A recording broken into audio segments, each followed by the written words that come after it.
Hi everyone, welcome. Today we have a series of lightning talks for you all. These talks, I've had a quick look at the presentations when we were doing our tech thing, and they look fantastic. And I'm sure they will open your eyes up to what is happening across our libraries, our member libraries in across New South Wales. Um, our first lightning talk will be with Joseph from Burwood, and it will be on starting a space-based creative residency, followed by Fiona from Mosman Library, designing for change, and then David from Northern Beaches will bring us home with the us in customer service.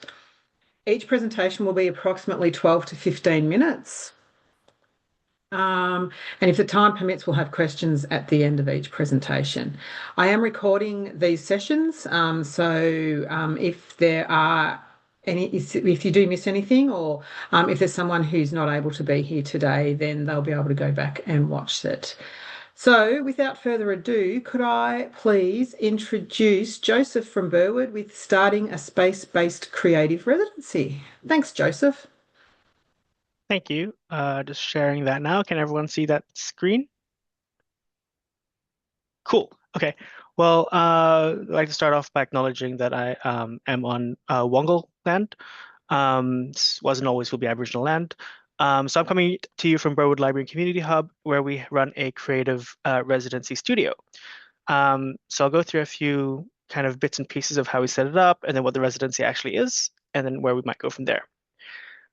So when I came to the library, we had a problem. And the problem was that there were two spaces that had been earmarked as studios that basically were not studios. They were just kind of hireable meeting rooms with a nice computer in them, and that was it. And we wanted to be able to use those spaces or get those spaces more activated and to put them back in the hands of, I guess, the public. So for both of the spaces, we undertook a refurbishment project, and after which we decided we'd use one space as a residency space and the other space as a publicly bookable kind of uh, content creation space. So if you could look at the two images there, you'll see the before and after. Um, a big part of that work was sound treating the room and making it more viable to do creative work in. That cost the council about 40-ish thousand to do the renovations, put in acoustic treatments, putting in a new like acoustically treated door thing for those glass. Interesting, very interesting things. Um, and then it was kind of from then with my team in the library looking at how we can make this a comfortable space for artists to use. Um, so and sorry, yeah, a comfortable space for artists to use and to create their own kind of work. So we wanted to that we had a bit of feedback from some community consultation from our youth action plan in council that young people and emerging artists wanted spaces to be able to do their work. You know, once they finish high school, what do they do next? Where can they keep creating? Where can they keep developing their art forms? And so we thought that what the studio would be a great space for kind of the non-traditional art practices. So things that don't aren't, wet paint or clay. So much more like digital content creation, music, theater. We've had uh, film makers, things like that in the space. So to make this happen, it was a big collaboration with both the property team in council to actually retrofit the space, and then with our IT team to kind of make the space available outside of library hours. So we wanted the access to be, I think it's 6 a.m. to 10 p.m. currently. So we wanted artists to be able to get into the space at a suitable time for them, um, not bound by library hours. And so we had to do a bit of finagling with the IT team to make sure that they had access codes and um, the alarms wouldn't go off on artists when they were, recording a song, that kind of thing. Um, and so we tried to make use of existing library equipment and purchase some specialty equipment that would help the artists kind of create their art. Things like I didn't think about, like a whiteboard, apparently is really helpful for, jotting down ideas. And then more specialty things like audio interfaces and, specific microphones and speakers and that kind of thing. Um, so with that, once the space was set up, we then had to set up our kind of process of, well, how do we attract the right artists, or how do we find people to use the space? And so we created kind of this expression of interest process on a council website.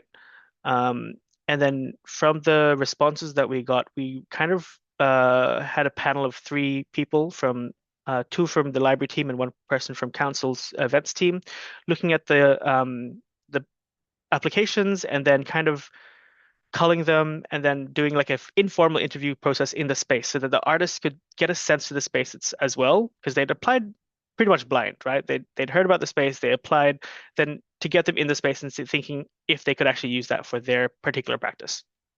And then giving us a chance to kind of get a sense of the people that we were, including into the space. Once those interviews were over and we picked the artists that kind of were the best fit, we went through safety inductions, terms of agreements, rostering, and building access. So there's a whole bunch of different, just kind of little processy bits that we had to run through. From there, we've had two sets of residencies now. So we're currently in our second set of residencies. Our first set was a 3-month trial. So we had three months people in the space that had I think it was 16 hours each in the space between two different 8-hour shifts.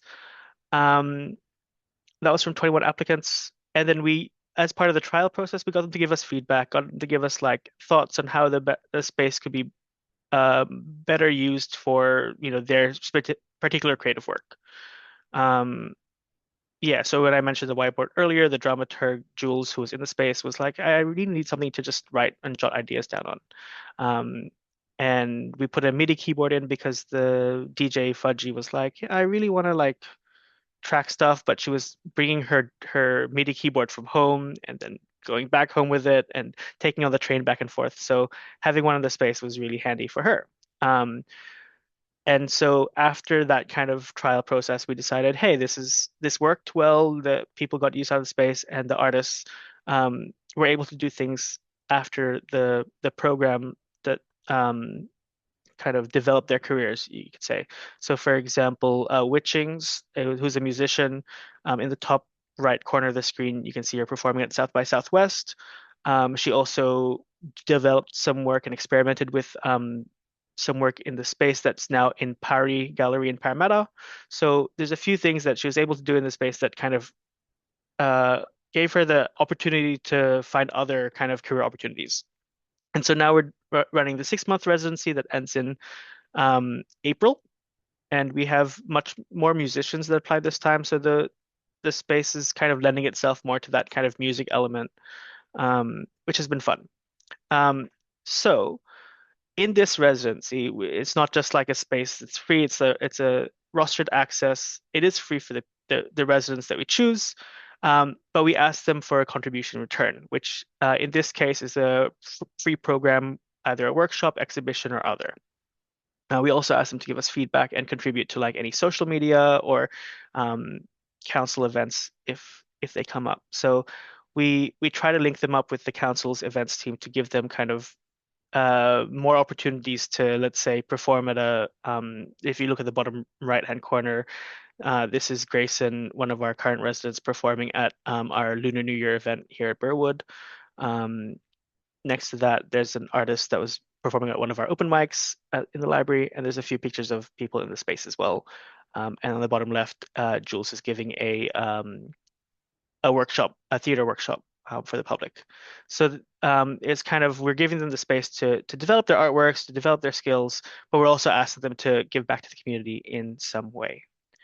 Um, and as I said, we retrofitted two spaces. So the other space we turned into a kind of bookable studio. It's bookable 2 days a week. It's free for the public with induction, and it's fully kitted out with equipment. So there's guitars in there, there's lights, there's amps, and all of these things that are in that space can actually be also used by the creative residents. So let's say someone wanted to record something against a green screen and they needed some lights. Um, we just kind of they're able to access the digital studio as long as no one's using those lights at that moment in time, and they can bring it over to the residency studio and kind of use that equipment as well. So it gives us double use for the things that we have in the spaces. Um, in the future, or where we're looking ahead of time, I guess we're currently in the council's currently in the process of building a cultural precinct, a culture house, across from the library. Um, it's a kind of multi-year project, but there will be performance spaces in there and gallery spaces and that kind of thing. So kind of leading our current kind of emerging artists in and fostering their talent so that they can then become the people that we program into those bigger spaces. And I'd like to also establish some sort of mentoring opportunities for our artists and that kind of thing. Yeah, and I think that's everything. I spoke quite quickly. Did anyone have any questions? Oh, I stopped sharing.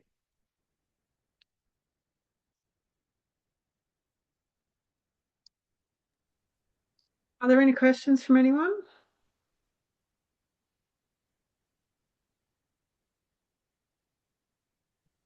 I'll note in terms of funding, we use we co-paid with council, so council paid for the majority of the refurbishment and renovation, and then we paid maybe 10,000 from our local priority grant to set up the spaces.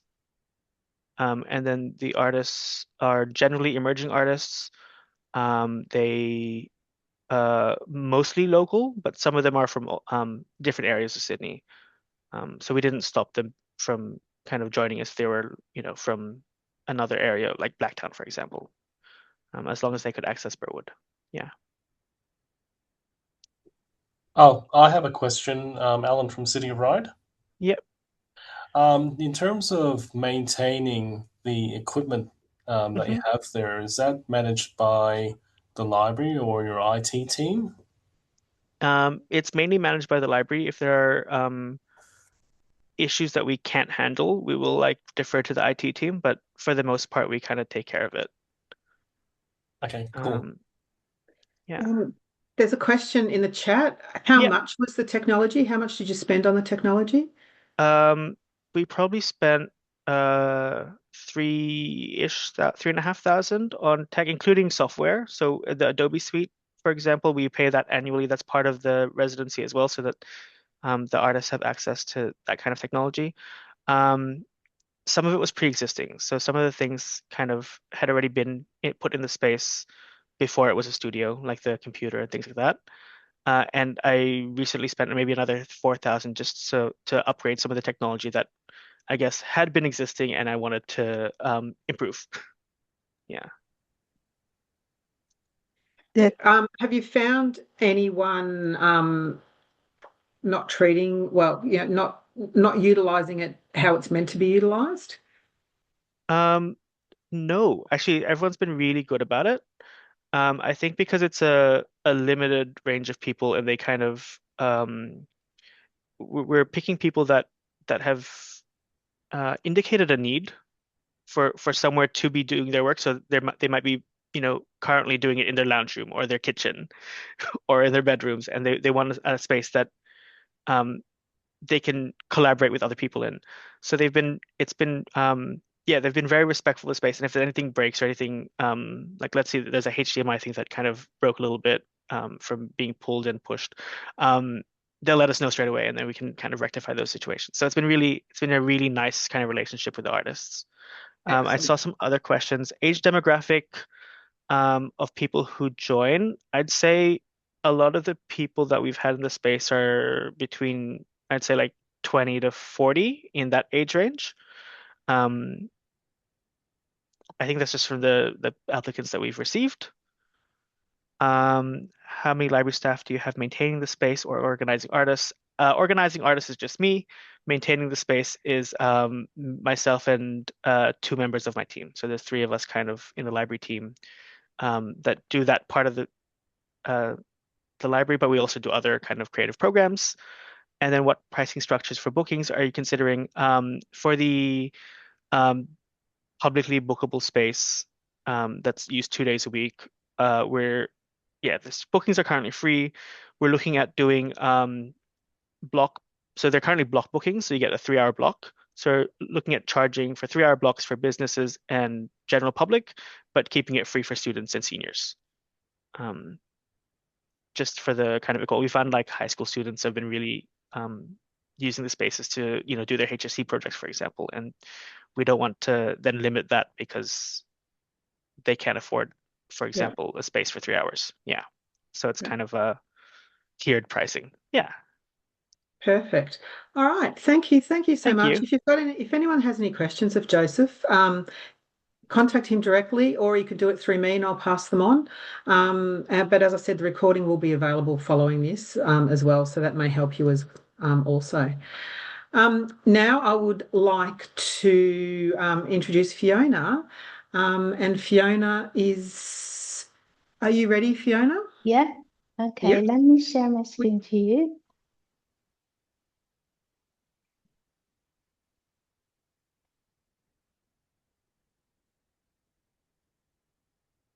Did everyone can see my screen? Perfect. Thank you. Okay, yeah. Yep. Let Off you me go. introduce myself. I'm Fiona Z from Mosman Library. Today, I'd like to share the key ideas behind our lower level furniture project, which we were done in 2024 to 2025. I have a few years of architectural design background, and because of that, I was invited to co-lead this lower level furniture project alongside my manager. It's been really rewarding experience bringing together design thinking and the library strategy to rethinking how this space can better support our community.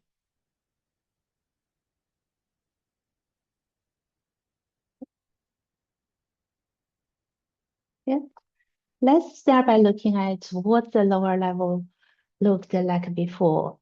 As you can see, the space had a limited functionality and didn't really reflect how our community used the library today. The study carrels were uniform and rigid. The chairs were quite basic and didn't provide much comfort for long period sitting. The other furniture were mismatched and the layout didn't encourage flexible use. Look at this image, it became clear that we need to create a space to support the way people use the library today and into the future. Our library has 2 levels. The highlighted yellow area shows the renewal zone on the lower level, which is about 350 square meters. Our goal was to transfer the lower level into more contemporary and welcoming community space. We wanted it to feel comfortable, adaptable, and responsive to different type of users and activities. The design introduces flexible area that can support quiet study, casual reading, small group work, and informal community interaction. The idea is that the space can shift throughout the day. We also selected furniture with durability and sustainability in mind. Furniture has been selected for long-term use. The pieces are strong, easy to maintain, and comfortable for everybody in the community activity. So it's a practical but still warm and inviting. This is a new layout that introduces 5 key zones: quiet study, collaborative work, casual reading, flexible community use, and the young adult collection area. Within these zones, we've incorporated a variety of furniture styles, from individual study chairs and shared tables to lounge seating, window seats, high tables with zones, and arrows designed for group study, meetings, and other collaborations. This variety means the space can support different behaviors and different groups at the same time. When selecting seating, we focused on four main things. First, ergonomics, ensuring people can sit comfortably for extended study section. We visit the Wonders Warehouse to test the comfort of the sitting and order a few furniture samples for staff to try. We collected all the feedbacks and selected the chairs that provide proper back support, appropriate seat depth, and stable posture alignment. Since many users spend several hours studying, comfort is much more important that directly affect concentrating and overall using experience. Second, durability. As a public library, the lower level is used continuously throughout the day by students, families, seniors, and community groups. The furniture may move frequently, used for extended period, and exposed to spills and general wear and tear. For that reason, we prioritized high performance materials that can handle heavy usage and easy to clean. Third, flexibility. With a movable and some modular furniture that can reconfigure easily. This allows the space can adapt throughout the day. For example, individual study areas can quickly be transferred into small group settings, and open space can be created for programs and community activities. Rather than fixing the room into one layout, we decided to respond to changing needs. And finally, inclusivity, providing a variety of seating options so users of different ages and physical needs can choose what best supports their comfort and independence. In terms of materials, we balanced vinyl and fabric finishes. Vinyl gives us durability and easy maintenance. Fabric brings warmth and comfort. We were also mindful of existing brick walls, choosing materials that complement the building's character rather than competing with it. To make the space more engaging, we introduced contrasting colors and varied pattern scales. By mixing lighter and deeper tones and combining smaller and larger patterns, we moved away from the previous uniform look and introduced a variation in color, texture, and pattern to create a greater visual interest. The primary color palette centers on pink and red tones, complemented by blue. The warm colors introduce warmth and energy, enhancing the overall sense of welcoming within the space. With the blue provides balance through the feeling of a calm and focus. Together, these tones create a considered construct across the different zones, resulting in an environment that feeling dynamic and engaged, yet cohesive and comfortable. Here are the final visuals. You can see how the zoning, furniture, materials, and color strategy all come together into one cohesive design. So this project is more than just updating furniture. It's about rethinking how a library space can better support the evolving needs of our community. Thank you for everyone. Do you have any questions? Thanks, Fiona. That was great. I have a question. Yeah. With the flexibility of spaces, which is a fantastic idea, do you find that it causes any issues with noise for those that are trying to be, quiet study, particularly during HSC times and things like that? Do you have any noise issues? Yes, we do, especially HSC time. All the seats are full. The library is quite busy. So we just recommend the people using the meeting room if they really need a quieter space. And also we have a ground level. There's a couple more study space people can use. Yeah, just try to separate people in different purpose. Yeah. Yeah. There's a question from Eileen Smith. How long did the project take from start to finish? Okay. Just let me stop sharing now. Yep, you're Okay. right. Yeah, okay. The project started from July 2024, and the majority part has been done before the Christmas time. And we also have some long lead time furnitures arrive from overseas. That's gradually we finish before the June 2025. Yeah.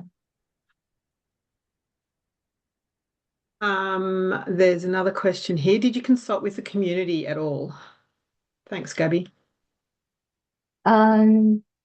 Yes, we before we make decision, we run the survey for a couple times to ask the opinion of the community and to get their what's the high demand the community need for this space, and then we follow these suggestions to get some thinkings in our design. And Pamela from Queanbeyan wanted to know if you consulted any experts regarding the colour palette.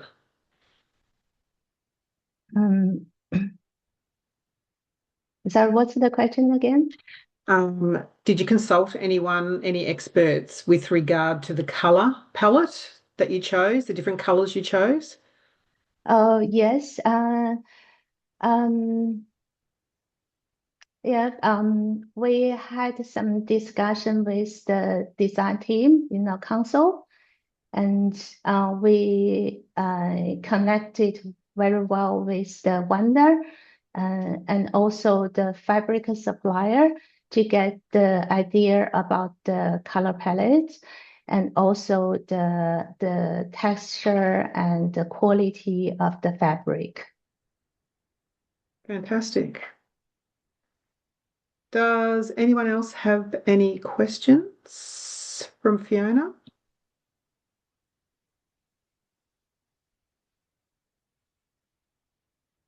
One more. Did you use a range of suppliers or just one supplier for consistency? Thanks, Joseph. Majority we use just one supplier. Yeah, because that's easy for us to communicate with them, and also they have a large range of different type of furniture for us to choose. That's really good. Yeah, excellent. Okay, well, thank you. Thank you so much. That was really interesting. If anyone has any further questions, they can contact Fiona. Her email address was there, and the recording will be available. Okay, thank you. Thank you. I'd now like to introduce David from the Northern Beaches, and David will be talking to us about the us in customer service. Thanks, David. Thanks, Adele. I'm just going to share my screen. Hopefully it all works.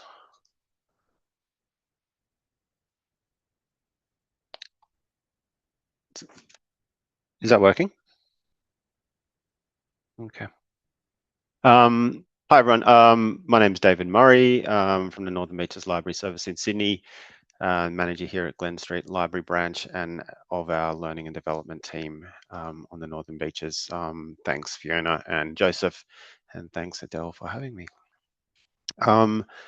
So in our learning and development team, customer service has been one of our key priorities over the last number of years. And so I'm happy to come here today and share with you some of what I've learnt.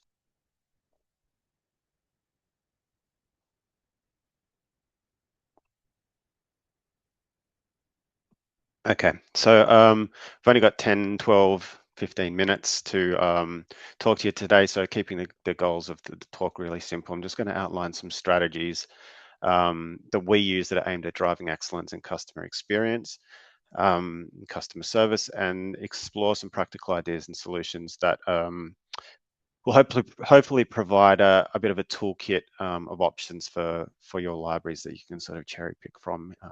And I hope you get something out of the talk that you can use. As I said at the start, customer service or customer experience has been a key priority of ours for a number of years. And really, customer service is at the center of everything we do. Every day, thousands of very diverse community members visit our libraries for all kinds of reasons. They may be coming for a story time, or to use the internet, or borrowing books, or meeting with social groups, or attending programs, etc., etc. And every one of these interactions is an opportunity for us to provide an excellent customer experience. But to achieve this, our knowledge base needs to be broad, our skills need to be adaptable, and importantly, our development needs to be ongoing to keep keeping up with the rapid sort of evolution of library resources and social trends, etc. So when we are training people in customer experience, these are our goals for my team. We want to make sure our service is welcoming, empathetic, knowledgeable, consistent, professional, and that the customer experience we're providing is exceeding expectations.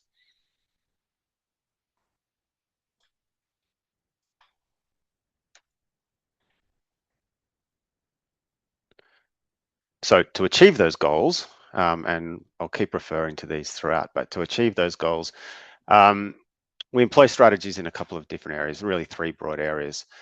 Firstly, training. So we have various training initiatives that teach specific customer service skills and techniques and theories as well, which includes our new starter training package, ongoing customer experience workshops, and short online training meetings that we design to respond to particular skills gaps.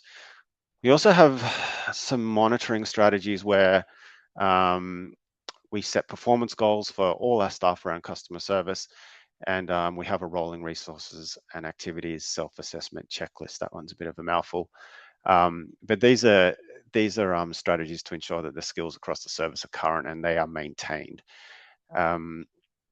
And finally, some cultural reinforcement, which really aims to ensure that excellence in customer service is ingrained in our organizational culture, and that takes place primarily through the medium of our weekly newsletter. So what I'm going to do for the rest of the talk is go through each of these kind of tools one by one to give you an idea of how we do it. Starting at the start, training with new staff. So you can see on the left here, and I'm not sure if you're able to see my mouse moving around on the screen. I don't think you can, but that document on the left is our new starter customer service checklist. So we meet one-on-one with all our new starters in the service at least 3 times. It's usually 4 times, and we really scaffold these concepts throughout the training. So the first meeting is an introduction to various concepts. The second meeting, and that'll be on their first or second day. The second meeting we'll work through all these items and these tasks together.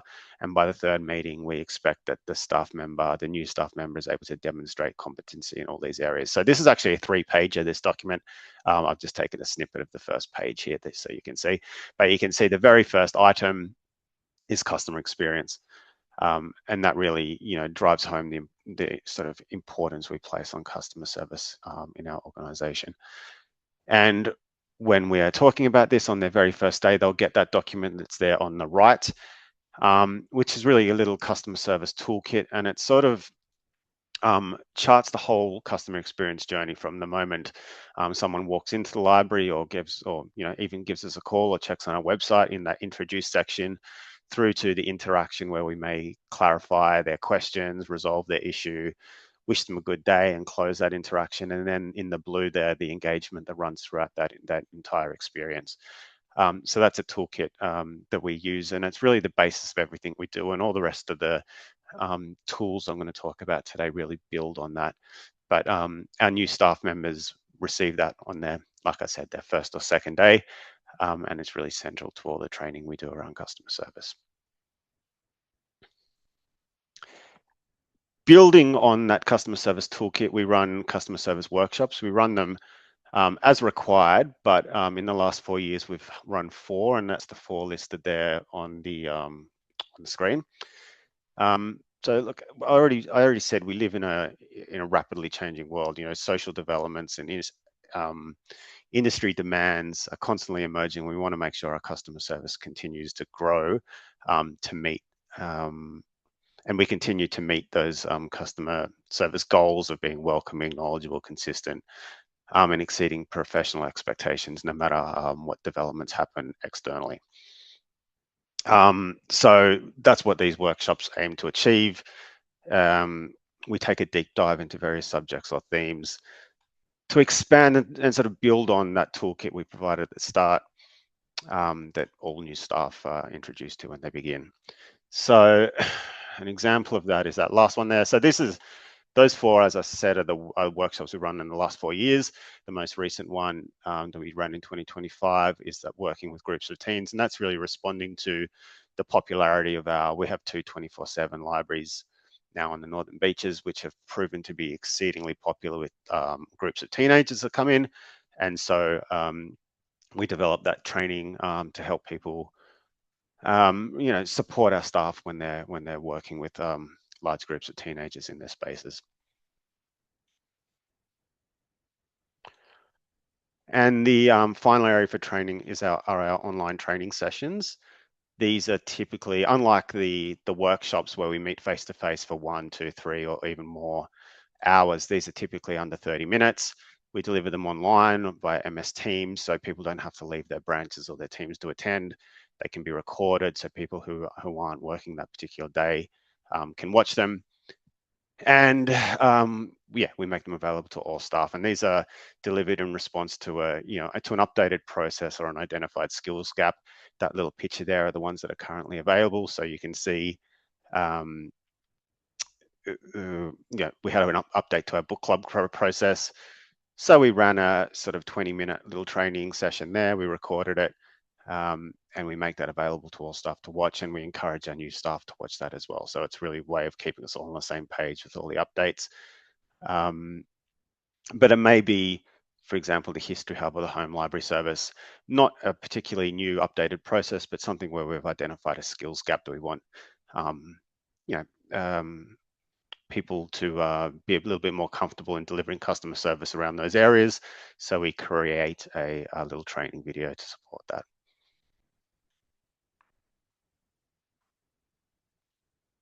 And this is all working towards all our staff being able to deliver excellent customer service in all areas of our library.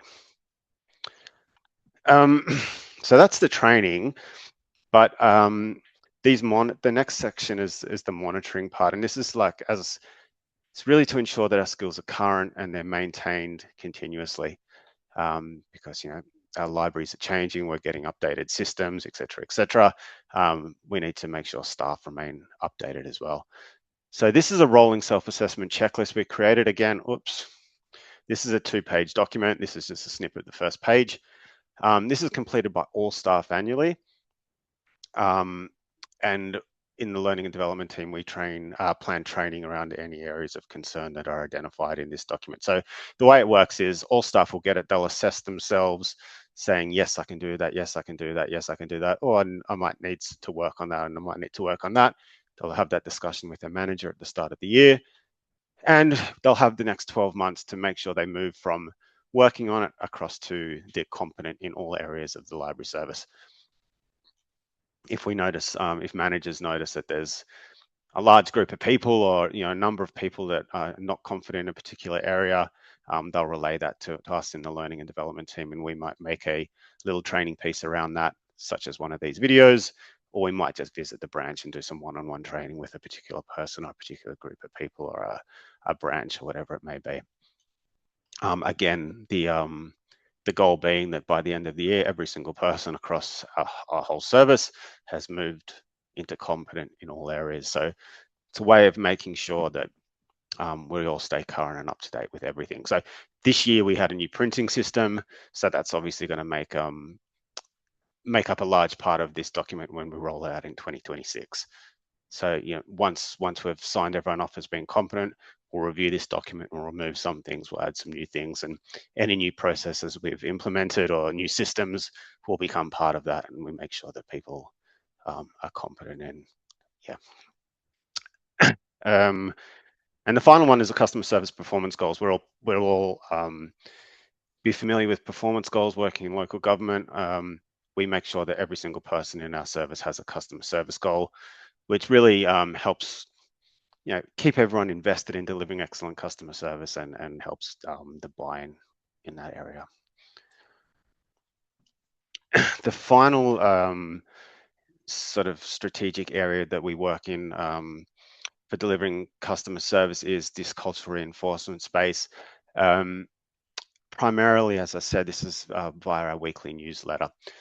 So newsletter is great. It comes out every Friday afternoon, and it's a passive training opportunity for us to, remind people about updates or give reminders about things that are coming up and alerts. We balance it with a bit of fun, with some comics and some jokes and some general interest library items, etc., etc.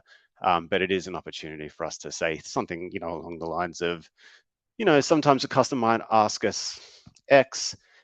We don't support that in our library, but we can always refer them to, A, B, C, D. So just some little bits of wisdom in there to really help people deliver an excellent customer service and really maintain that customer experience mindset, across the service. I think this slide is probably the most important one.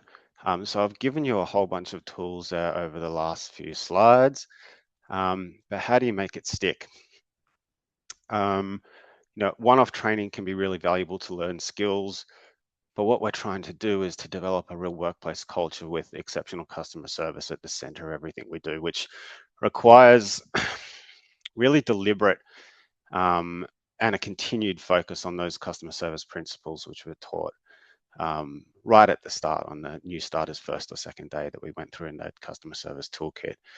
And that culture is further developed by reinforcement of messaging and interconnected efforts such as the workshops and the self-assessments and the online training videos and all those areas. So each tool supports the others to work to our goal.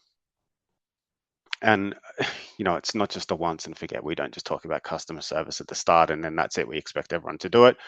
We do it every year. It's part of our team meeting agendas. It's part of our performance goals. Those workshops roll out annually, and it informs everything we do within that learning and development space. Importantly, that customer service goals really give all this work legitimacy and help with the buy-in from staff.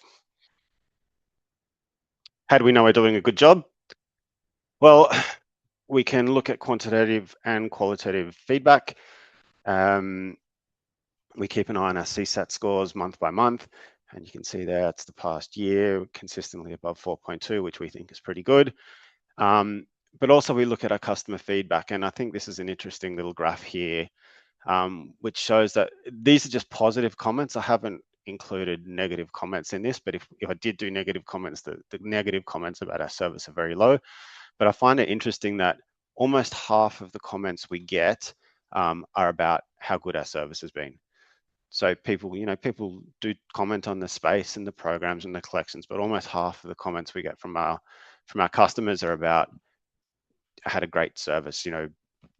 Sarah was wonderful. She helped me, blah, blah, blah, blah, blah. Staff were wonderful, great service. These kind of comments make up almost half, which really, I think proves Aldo Gucci's point when he said that people remember the service long after they've forgotten the price. Now, we don't really have a price in libraries, but I think the point is easy to understand. People are going to remember the service you provide long after they've forgotten that you had the book on the shelf or you didn't have the particular book on the shelf that they were after or whatever it may be. It's really all about how we make people feel when they come into their spaces. And really create library advocates in our community. And that's all I have for you. I'm going to put my email up there on the screen. So if anyone has any questions later on, welcome to chat with you about that or answer some questions now. Thanks, Adele. Thank you so much, David. That was really interesting. I do have some questions in the chat for you. The first one being from Sita. Who runs the workshops? Are they done in-house or do you have external trainers? They're done in-house to a large extent. We do have, particularly we may have guests come in to assist with one part or experts that are of particular, experts in particular areas. But by and large, they're run in-house by the learning and development team, which is my team. We will do training externally and sort of on-train that within the service. Thanks. Jody from Malara was wondering how you're collecting your CSAT scores. We have we call it Your Voice, so it's just a little feedback mechanism that's available at all our libraries. It's also available via the OPAC or the website, and we have little terminals in all our branches where people can give us a rating, and it's just a smiley face to a frowny face rating, 1 out of 5, 1 to 5. Sorry. Gabby was wondering, with your training on working with teens, did you have an outside provider to deliver that? No, we delivered it ourselves, but again, we don't just make up the information. Me and my team will attend training externally and bring that information back and sort of synthesize that into training that's appropriate for our particular situations. So rather than sending, we're close to 100 people in this service, we can't send them all to external training. So we go and we bring that information back and we on-train our staff. Do any of the library staff get the opportunity to go to that training directly rather than being on-trained by you? Yes. Every situation is a little bit different, I suppose. Depends what the training is. Obviously, if it's something that concerns a particular team, I'm not going to go there and be an intermediary between that. But just the customer service focus, it's generally done by the learning and development team. Of course, if it was something that concerned our digital services team or our home library service team, we're not going to sort of wedge ourselves in that. We'll just send someone from the home library service team to attend.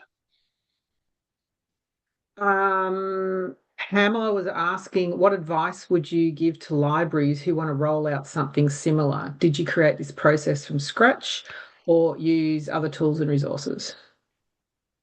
Look, it sort of developed organically. We didn't come up with this sort of in one go, whenever it was, 4 or 5 years ago. We started with some customer service training and we just rolled it out, and it was just a big hit. Big success. It was successful. We saw the difference, and we know we've learned through other training just what I said about making it stick. You really have to continue pushing that message and sort of make all your efforts sort of interconnect, so each supports another. So as we did that with the customer service, more things emerged, and we thought, well, we can support that using a workshop, or we can expand on what we did last year with the second workshop, or with some training videos, etc., etc. So it sort of evolved organically, and that's where we are at the moment. But we find that's a pretty good suite of tools that's working pretty well for us.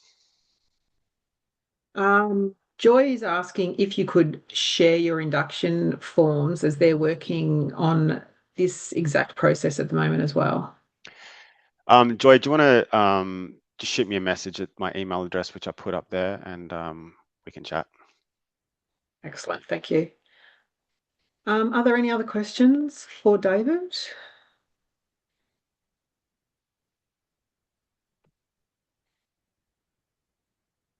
No, it looks like you're all questioned out. Thanks so much, David. That was fabulous. Very, really interesting and so relevant to everybody, I believe. Thanks. Okay. Well, that's the end of today's lunchtime sessions. Again, thank you all so much for coming and attending. Another great turnout today, which is fantastic. As I mentioned earlier, the session has been recorded and will be made available. I did send the link out yesterday to where they're being stored, that you can access them, but I will send that out again to everybody. And next week we are on again on Wednesday at 12:15. It'll be our 4th session, and the topic next week is change management and workplace transitions.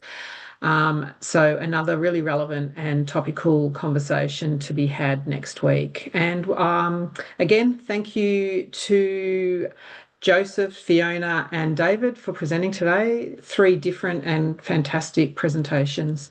And we'll see you all next week. Thanks, guys.